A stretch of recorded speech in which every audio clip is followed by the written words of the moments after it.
What's up, y'all? It's Shuffle, and recently, Game Rant completely plagiarized my pet tier list, and I'm gonna contact them eventually here, but it got me thinking I should update this.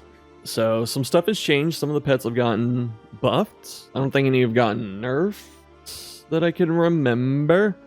But yeah, so a lot have gotten better. And more time has gone on, you know, people have found different stuff to do with them, more synergies, and I think it's a good thing to revisit. So, as always, like the content, hit the like button, got your own thoughts, criticisms, hate mail, post it in the comments below, after the video preferably. Oh yeah, and then if you want to support the channel, there's Patreon. And if you want to join the community, there's Discord and Twitch, and yeah, it's all there, right? It's just the order that this lovable character named Shuffle FM made for this tier list down here. So, starting off, number 1, actually the criteria real quick is going to be a couple things. Sorry, my nose is all itchy and dusty. But yeah, criteria. How good is the pet, obviously, but does it work on the mountain? That's a big one. Does it have good stagecoach gear to synergize with? That's another one. And how useful is it to most teams? So, kind of a broad net. That's where I'm thinking from, though. Now we can start with the Hatchling crocodilian. And if we forget, the Hatchling Croc gives you 3% damage per person for the entire battle if they get moved. And there's a 20% chance to lose 1 speed for the entire battle. Losing 1 speed doesn't usually break anything. Losing 2 starts to get a little scary, and then so on and so forth. I don't even know if you can resist this. You might be able to. I can't remember. The cool part about this is, obviously, dance teams like to get some movement. A lot of characters that can do some pretty good on-hit damage like to move, like Grave Robber, Duelist, for example. Even Crusader, right? With Holy Lance. There's some other fun applications of this. If you have someone on the team that has Breacher, which is the quirk that throws them all the way up to the front at the start of the battle, you can put that person in rank 4, and it'll proc the croc on the entire team on the start of a fight, which is kind of cool. It has a pretty big downside. It does work on the mountain, though. Because of that, I'll drop it in B. I know some people don't like the speed decrease, and understandably, it's not the most workable pet, if I can be quite honest, but I think it's okay. You know, it's okay. And now, a very controversial one, the Larval Carrion Eater. We'll talk about after a word from our sponsor. Thank you, Boot.dev, for sponsoring today's video. Boot.dev is the place where you can learn about back-end development. It focuses on teaching you the coding essentials such as Python and JavaScript, while also having projects to help build your own portfolio to shop around when you eventually look for a job in the field. The lessons are structured for those of us who are gaming enthusiasts. You level up your profile as you complete courses and receive various rewards upon doing so. This helps to keep you in the mentality of learning to eventually work on game dev projects, since you're constantly surrounding yourself in that environment. Since the entire process is online, you can do as much or as little as you want depending on what your schedule allows. Individual lessons usually take a few minutes. The prompt and explanation are presented on the left side, and the exercise is on the right. A lot of people in this community like to work on game mods, which require some scripting knowledge. So if you're looking to learn more about that, or eventually work in the field to bring other projects to life, this is a great way to do it from your own home. Click the link below to learn more, and if you do sign up, make sure to use the promo code on screen. Thanks again, Boot.dev, and now let's get back to the video. Thank you again, Boot.dev, for sponsoring the content, keeping the lights on. We appreciate you. Make sure to check out the links, again, for all the helpful stuff, and specifically, the sponsor. So, Larval Carrion Eater. Got buffed. It used to be 15% heal when killing a corpse. Now it's 30. You get a nice block token, and you get a crit token. I have seen a lot of people say this pet is good. Some say it's even overpowered. I, on the other hand, think it's the worst pet in the entire game. Yep. I'm sure it shouldn't be a hot take, but it might be. The reason being, the heal is pretty good. However, road healing is overpowered. So if you can just get the road healing, it's not that big of a deal. The other thing, you have to sink turns into hitting corpses to get it off. And so while you're sitting here whacking a corpse 2 times, instead of hitting an enemy that's alive 2 times, to get a heal, and stuff's already dead, so how much does the crit token matter at that point? It still matters, but, you know, crit's always good. So maybe I shouldn't say that. What I'm thinking, though, is you have to sink so many turns into hitting bodies directly that you're letting the enemy stay alive longer and hit you more, which means that the healing and the block don't get that much value. Like, if you kill a corpse and then you don't even get to use the crit the next turn because the fight ends, then it's like, doesn't feel that great. So it's a little too conditional, you know. And instead of whacking corpses, usually it's better to have like corpse removal, like Magnesium Rain, Demon's Pull, for example.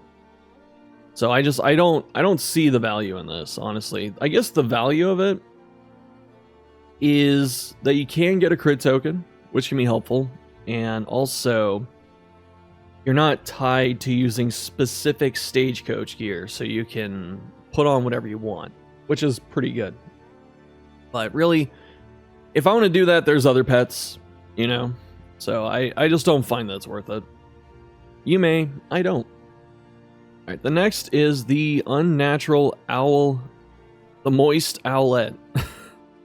Why I said that, I don't know why it's funny to me, but it is. Res piercing per Tinker gear. Does this not... Wiki team. They don't link, even though it's an orange text. Yeah, Tinker's gear isn't super good. There are 2 really good ones, the Blueprint Tubes and the Assay gear. These are insane. Like, they're both really, really good. This is a little dependent on other stuff, and Assay gear gets worse the later you find it in the run, but if you find it like Region 1 or the Valiant, for instance, then it's no joke. It's like 200-300 gold for the whole run. It's a lot. With that in mind, we have 2 good ones, and the contraptions are like, they're good.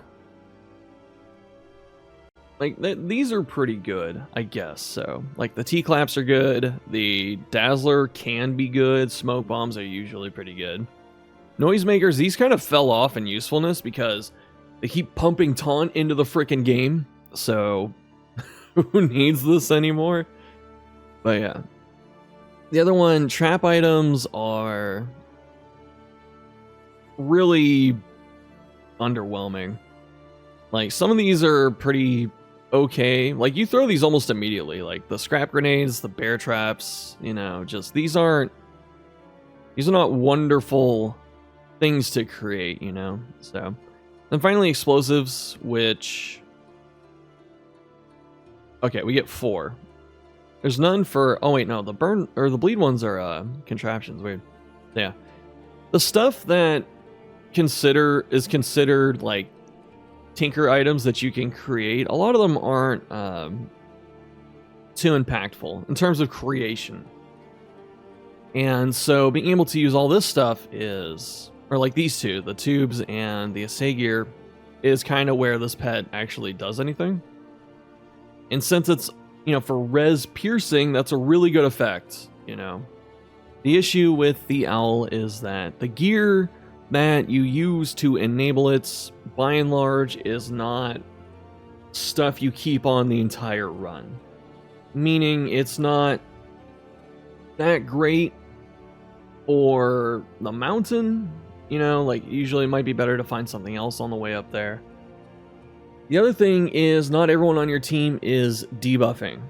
So the classes that even get debuff stuff that's really good usually have debuff support, like Confessor Vestal gets it through Conviction, she gets res piercing. Ritualist Occultist gets res piercing naturally. And then there's like Smokescreen is good, so that's a case for it. Leper debuffs can be good. That's another case for it, but there aren't too many really impactful debuffs that need you to have a bunch of resist gear to stick. So this one's a bit hard to rate overall. I'll leave it be. The effect doesn't hit enough people on the team usually. The gear that you need for it isn't that great, and a lot of it kind of falls off if you don't get it in time, like I say, gear, or blueprint tubes. If you don't find something for it to boost, then it just sits there and does nothing. So it's a good concept. It's actually a pretty balanced pet. I think that's what it comes down to, is like it's a great effect and it's a huge trade-off, which is good, but it's a tier list. So we're not looking for good, we're looking for great and bad. All right. Rabbit, S tier, there's probably no secret to anyone. Rabbit really is just insane, right? So you get 1 speed per food gear equipped, and that's really good. Oops. Let's see. The food gear, you even get 5 choices. Food barrels, really good for space efficiency if you're running the rabbit. Icebox ramps up the other passive, which is you get 1 max health per food in your inventory. So being able to stack it is really good. Plus you get resolute chance, and then you get disease resist from this one. Plus you can loot a ton of food at a time. I think, no joke, I had blueprint tubes and like icebox, and I think I made something stupid like 12 flapjacks at a time. I can't remember exactly, but it was ridiculous, And then you have pot and still. Whiskey can really power through your good relationships. Fantastic. Stew pot saves you a lot of money because you don't have to buy food. Feeds the entire team. The stew's pretty good. If we, right here, so max health, 1 speed, right? A little bit of resist. Fantastic. And then flapjacks are also amazing. So, yet the feed individually, really nice. Max HP and dot res. So, not only are the rabbit effects incredible, right? Because speed is so hard to get consistently. Even getting like 2 speed to help offset the ordainment buffs late game is very welcome. If you can get like 3 or 4 speed, you can consistently outspeed most enemy teams. Enable certain trinkets, like the sprawl ones, like Snappy Swig. And the candle, I forget what it's called. So, really good stuff there. Plus you get max HP, which makes your percentage heals better, which just makes it safer to survive. And there are even trophies that this can do well with, like the bumper crop one for Harvest Child, where you lose death blow resist, but that doesn't matter as much because you have more HP, and then you can heal more from that trophy as well. So this pet is insane, right? It works for any team. It's great for any team. The effects are great. It saves you money. All of the gear, for the most part, is awesome. And being able to, get 3 or 4 relationships per, or no, like 2 or even 3 relationships per character and just win games on its own, right? So you have a win condition. The rabbit itself is a win condition. If stuff goes pear-shaped, because you, like, having max health, the thing that beats max health is a meltdown, because it just drops you to a small percentage. you know, because it's really hard to get to Death's Door if you have, 70 HP. And this gives you Resolute chance, so you have a chance to counter that. And you get to fight off the random ass diseases that appear. You can have 30 food, 40 food sometimes by the end. And it saves you money, like I said. It's just so good. So it works on the mountain, works for any team, saves you a ton of money. All the effects are fantastic. And there's 5 food gear, so you have a good chance of finding at least 1 or 2. It's so good. The last thing I'll say too is food barrels are also cheap. I thought the icebox was 25 too. I guess I'm mistaken, but yeah. Amazing pet, really, truly. Next up, Shambino. Repping us here, childish Shambino. Give you a full hit. He goes. I have 2. I'll give the other one away someday, but who knows when that'll be. Yeah. With Shambino, you can no longer scout routes or locations. The ones that do show up that you do need, though, is the layers, right? You can always see layers, so you're never going to miss one of those. You might luck into a watchtower. You can use the region modifiers and goals and stuff like that to help you scout things you might want. So it'll be something like avoid the hospital for 4 candles or whatever, which means if you go into that region, the hospital will be scouted even though you can't see anything because it's trying to make sure you can avoid it without running into it. So that means is, just consistency where there might not be any.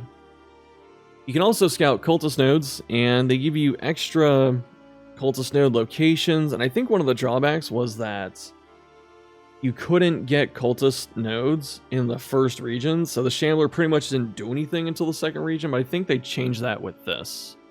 I think you're guaranteed to get 1 or 2 in the first region. I can't remember off the top of my head, but if you can't do that, then it's not as good. The nice part about this is a lot of the stain trinkets that it's replacing are not great. Those are the Dark Impulse trinkets that'll be plus 25% stress resist, but if you take stress damage, you die. I'm kidding, you take 1 damage, but that kills people. And there are a lot of good cultist trinkets that being able to work them with something else can be very helpful. So, you can put on any combination, right? If you want to do something ridiculous, you can do wounding words and temptation, so you get bonus damage on hit and a chance of extra turns. It's a little dangerous, but super glass cannon. There are a lot of good cultist trinkets. The issue is that you have to pair them with the Dark Impulse, which normally aren't great. Shambler solves that. And everyone likes cultist trinkets. The issue is just finding them. And so because of that, I'm going to put it in B. Like I said, good effect. Works for a lot of teams pretty easily. The issue is there's a lot of variance. And that makes sense for something like Shambler. There's just variance in finding the nodes, finding the trinkets that you need, not getting screwed because you can't scout. And it works on the mountain at least. Next up, Mucilaginous Slime. This one is good, but how good? So you get 5% debuff res per road gear. That's actually pretty freaking good. Road gear right here, thankfully. So, this is the biggest pool. Oh my god, it is. There's so much road gear. Alright. So, a lot of these are great, right? Leaf suspension can be helpful. Iron brazier is actually super good because sometimes you just RNG into a bunch of loathing, and this really helps combat that. So I think this is a really good one to have. The wheels and plating just aren't good. Strangely enough, if you don't have the altar upgrades to the point where you have starting 3 wheels and 3 armor, and you have the base 2, this is actually pretty good because it gets you up to 4. Basically, you just want to get away from 2. But once you have the 3rd, you don't really need this. These don't last too long, and the moment you go from 5 to 4, the effect of having max armor or max wheels drops off. Max wheels gives you more travel healing, and max armor gives you block when you start combat. So if you go down to 4 armor, you can't block at the start of combat. Even though, you know, it works at 3. So this would be a lot better if this functioned for longer. It would be like, you know, your grace period is 2 tokens instead of 1.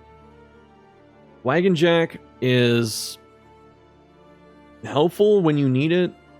This, again, loses value the moment you get up to like 3 stagecoach tokens, because repair fights become much harder unless you just really don't give a crap and you run into it. So, you know, you're not usually hitting repair fights. And you're wasting an entire slot for that. I shouldn't say wasting, but it's not bad, but its usefulness doesn't last. Carriage lamps, 33% loathing resist. This seems amazing. It's okay. I was going to say it's a myth like the dodge token and death blow resist. Honestly, if this procs once, it's worth it. So I think the carriage lamps are pretty solid. The almanacs, really obviously good for their respective regions. Get some resist, some damage, and speed. And then something that is not told to you that a lot of you probably don't know is there is a little Easter egg bonus thing where if you have all 4 of these, all 4 almanacs, and you put it on the wagon at the same time, you get the effect for the mountain.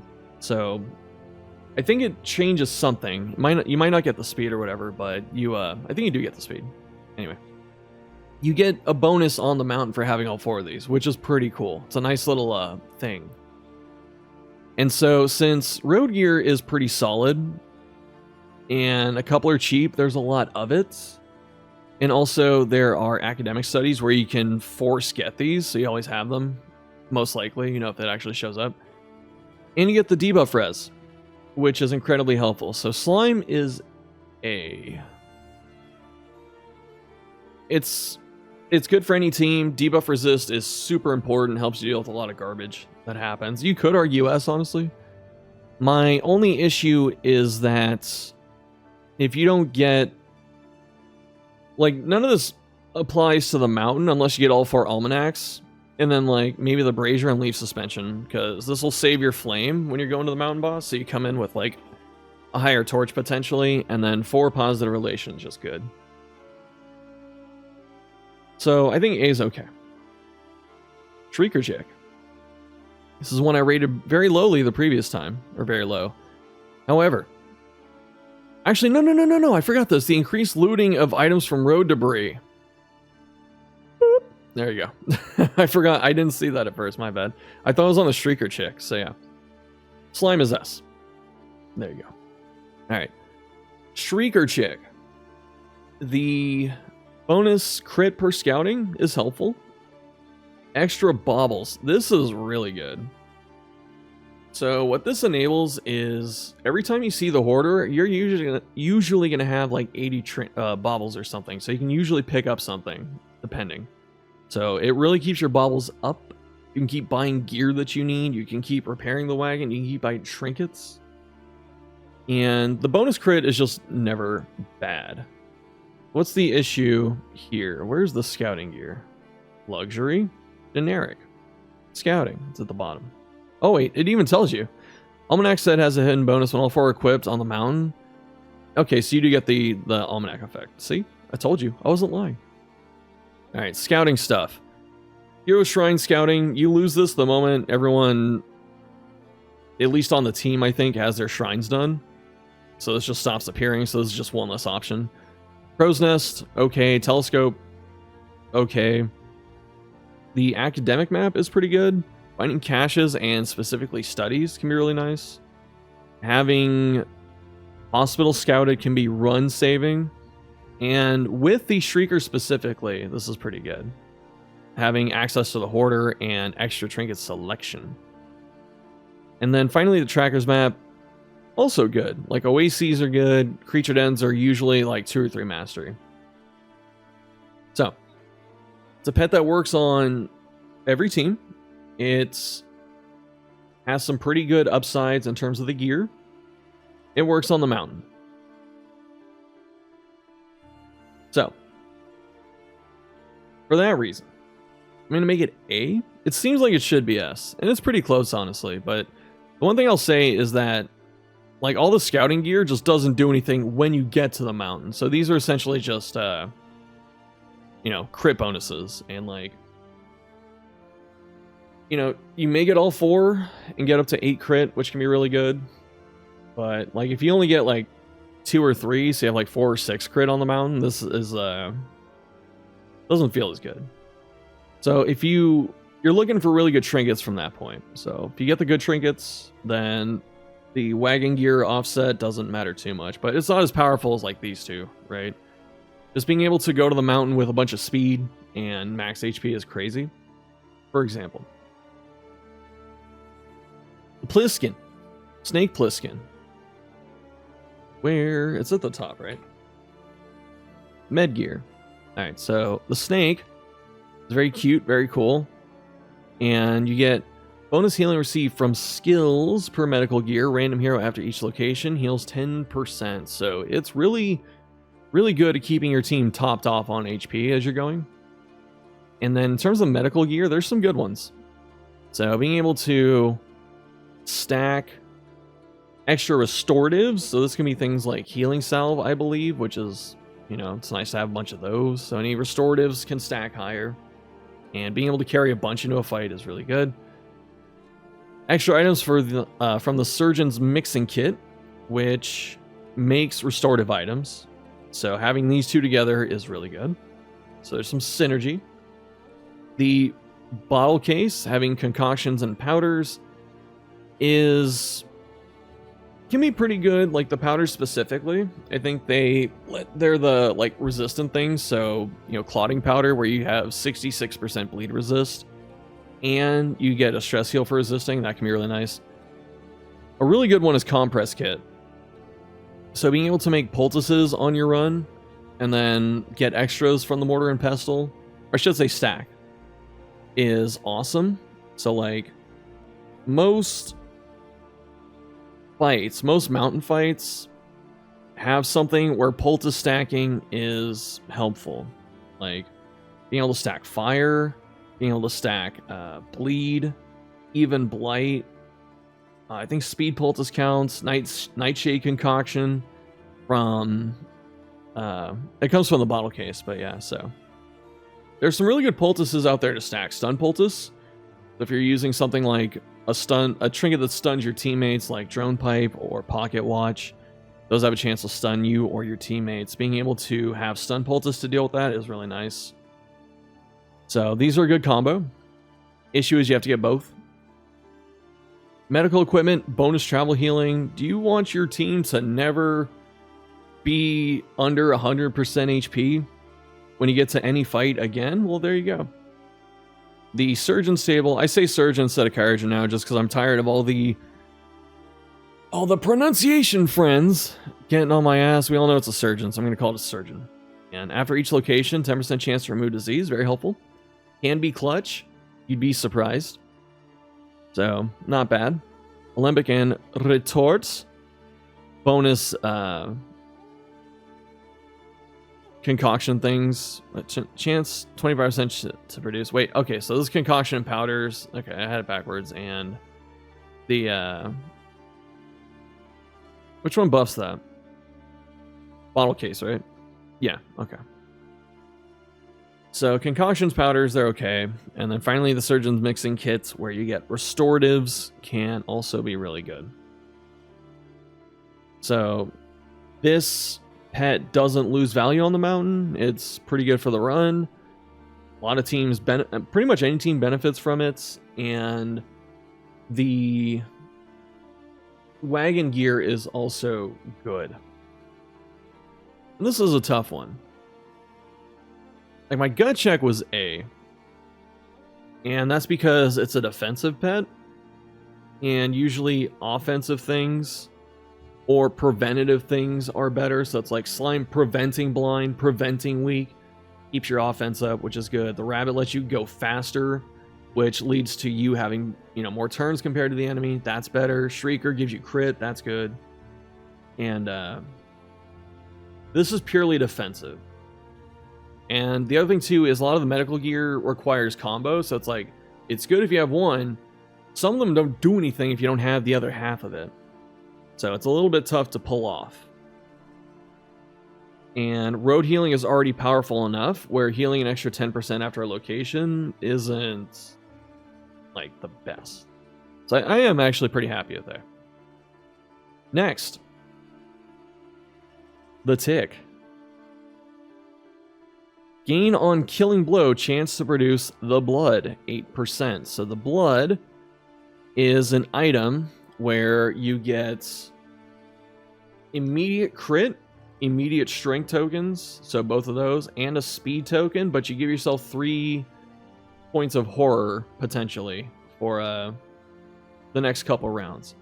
Meaning the moment you hit this, someone is going to go, that person will go first next turn, and if it's not you yourself in that turn, you give them strength and crit as well.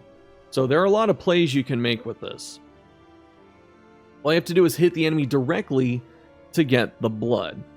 That's all it does. There's no wagon gear that synergizes, so you're free to use whatever you want.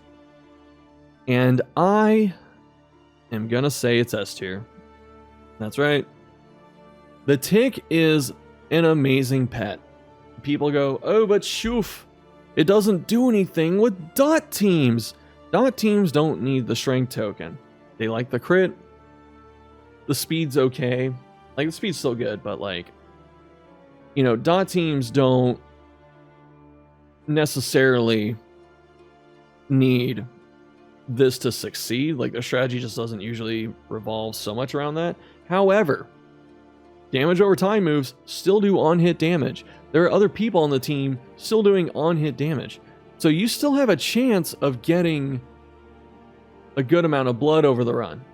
The other thing too is you get to put on any wagon gear, as I said before, and then finally, you don't need like 30 blood for this thing to be good. You know, a lair boss, it's nice to have 1 or 2. A mountain boss, usually like 4 is the most you'll need. So if this thing makes you like 4 blood over the entire run, it did its job. It'll help you kill the lair boss, and you have like 2 or 3, even 4 for the mountain, you've won that. And like I said, good for any team, just good in any situation. Like, you don't need, as I said, a ton of blood for this to be a great pet. You just need a few. And I think that's really awesome. So, it makes some fights that didn't seem winnable to become winnable, you know? Makes it so certain characters that don't hit too hard normally can at least have a chance to contribute when they need to. I think it's really good. And finally, the Wolf Cub. This is the first pet you unlock, and some of the advice that myself and others like to give is when you're upgrading your altar for the first time, you get the Wolf Cub, because it's like, I don't know, 3 candles, 5 candles, something like that, 10.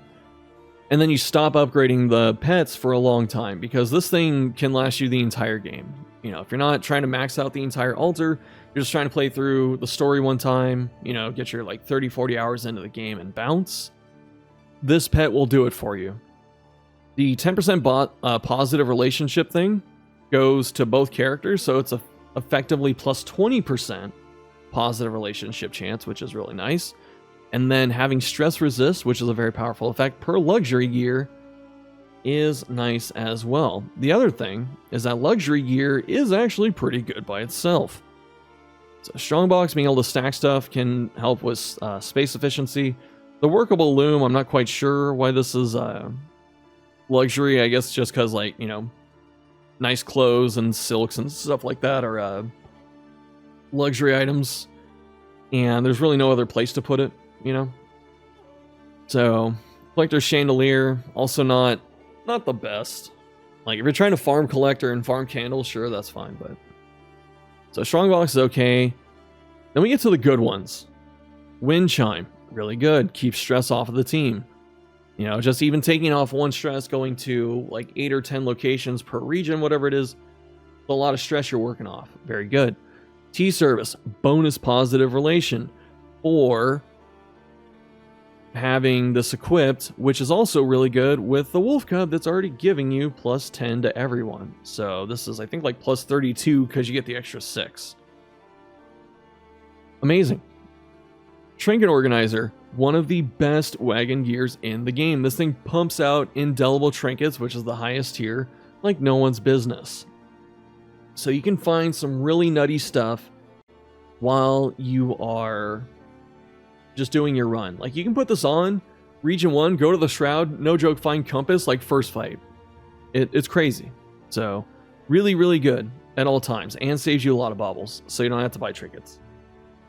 The Merchant's Guild Seal, also really good. Being able to just lower prices the whole time is fantastic. And then the Spacious Lockbox, or Strongbox, I think you get this from the Sluice.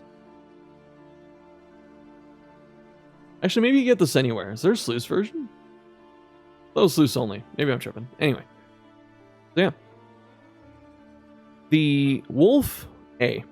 Very cheap to get into, or S, I should say. Every team likes having this. The effects are good. Even if you don't get the gear, this is a good effect. If you get the gear, it's an even better effect. The luxury gear is helpful for like the entire run. Some of them still work on the mountain in a way. You know, Wind Chime will still snipe 2 extra stress on the mountain. T-Service will help you get positive relationships at the mountain when you leave the inn, you know. And it's just really good overall. So that's the tier list. Make sure you check out all the info in the box below, because, you know, if you did the thing where you skipped to this part and you didn't watch the video and you go, oh, Shuff, I'm going to go back and watch it later. You're not. But that's fine. If you did that, at least do me a favor and check out the stuff below. Support the channel with your clicks. Thanks for watching, and I'll see you next time.